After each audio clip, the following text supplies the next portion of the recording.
est pour ou on est contre les migrants. Voilà en gros à quoi ça se résume depuis. Oui, je connais aussi des gens qui sont contre la loi de la gravitation universelle, ils ne lèvent pas les pieds dans les escaliers, on connaît le résultat. Bon, qu'est-ce que ça peut bien vouloir dire, être contre l'immigration? Qu'est-ce que ça veut dire? Qu'on me dise, moi j'aimerais une discussion rationnelle sur le thème de l'immigration, mais je commence par l'Allemagne. En Allemagne, n'importe quoi a été fait. C'est-à-dire que quand des milliers de gens, des dizaines de milliers de gens sont arrivés, Madame Merkel, sans rien demander à personne, tout d'un coup a dit « si j'en prends 800 000 », mettant tous les autres au pied du mur d'une politique irresponsable, qui correspondait aux intérêts du gouvernement de droite allemand. Pourquoi ? Parce qu'ils ont un problème démographique terrible et qu'ils avaient besoin de gens jeunes et diplômés, c'était eux qui étaient là. Deuxièmement, parce qu'en voyant arriver tous ces gens, ils en ont profité pour mettre une deuxième couche. Il y avait des emplois à 1 euro de l'heure, ils ont inventé les emplois à 80 centimes de l'heure pour les immigrés. Donc d'une manière sordide, cynique, Madame Merkel a utilisé la situation. Et on a fait croire à tous les Européens que c'était comme les champignons sous la pluie, l'immigration. Non, ces gens fuyaient une guerre bien précise, la guerre de Syrie et la guerre d'Irak. Donc la réponse au problème de l'immigration était en Syrie et en Irak, pas à la frontière. Mais ça veut dire qu'il ne fallait pas accueillir ces 800 000 Il fallait réfugiés. prendre et appliquer une décision collective. D'accord? Au lieu de quoi, on a tout laissé les Italiens se débrouiller avec, les Grecs se débrouiller avec. Jusqu'à ce qu'ils en puissent plus.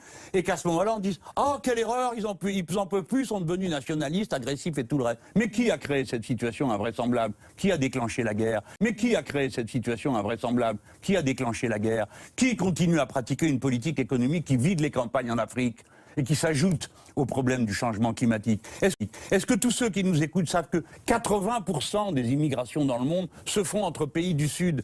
Et que donc, c'est pas une bonne nouvelle, c'est pas de se dire « Ah ben tant mieux, ils s'en débrouillent ». Non, c'est que ça crée le chaos partout. Donc ce qu'il faut, c'est rétablir un ordre vivable pour les gens. Alors après, le reste, c'est pas sérieux. Aujourd'hui, vous savez à combien on en est? Combien nous sommes dans l'espace Schengen? 420 millions.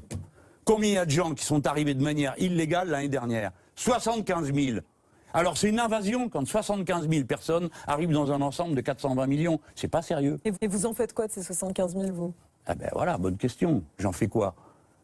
Mais qu'est-ce que je ne peux pas en faire? Ça je le sais. Je ne peux pas les rejeter à la mer. Je suis obligé, quand ils arrivent, je ne peux pas faire autrement que de dire, voyons, qui êtes-vous, comment vous appelez, etc., etc.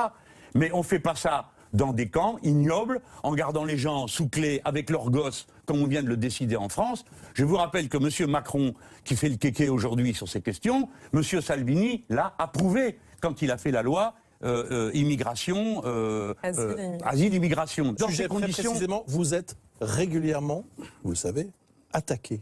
Oui, j'aimerais qu'on écoute de ensemble. manière très contradictoire. Ça dure, les gauchistes disent que je suis un droitier affreux, et les droitiers que je suis un laxiste. Alors écoutez bien, ça dure. Dites pourquoi y a-t-il ce doute?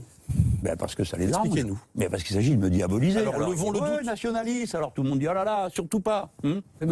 Moi j'ai apporté une réponse rationnelle au problème de l'immigration. J'ai dit, faut pas que les gens partent de chez eux. Donc il faut leur rendre la vie supportable. Donc arrêtez tout ce qui leur rend la vie insupportable. Alors par exemple, puisqu'on va avoir une élection européenne, arrêtez les programmes, les partenariats économiques avec l'Afrique où on leur demande de lever les droits de douane, donc il n'y a plus d'argent dans les caisses de l'État. Arrêtez d'acheter leurs poissons, j'allais dire sur pied, dans la mer, parce que vous savez, l'Europe paye des droits pour ramasser tous les poissons qu'il y a là, il n'y en a plus pour la pêche côtière. Et pendant que les mêmes vous font les leçons de morale, ils continuent à vider les campagnes et les côtes des pays qui essayent de se tirer d'affaire. Donc moi je ne marche pas dans cette hypocrisie. Non, je ne dis pas aux gens, je suis d'accord pour que tout le monde fasse ce qu'il veut, il passe où il veut, il s'installe où il veut. Je ne suis pas non plus d'accord pour ça. Enfin c'est clair, non, comme position. Il y a quand même, j'ai un soupçon, moi.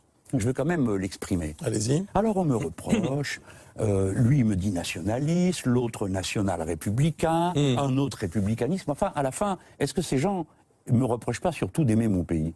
Parce que c'est quoi cette accusation de nationalisme? Ai-je jamais dit, moi, que les Français étaient supérieurs? J'ai jamais dit Frankreich über alles, jamais. Hein. Bon. Moi, ma devise, c'est liberté, égalité, fraternité. Ça se partage avec n'importe quel être humain. Et je parle une langue internationale quand je dis occupez-vous des personnes âgées, on s'occupe des gosses, on s'occupe d'avoir une économie saine, on s'occupe de manger sainement. Qu'est-ce que ça a de nationaliste de parler comme ça?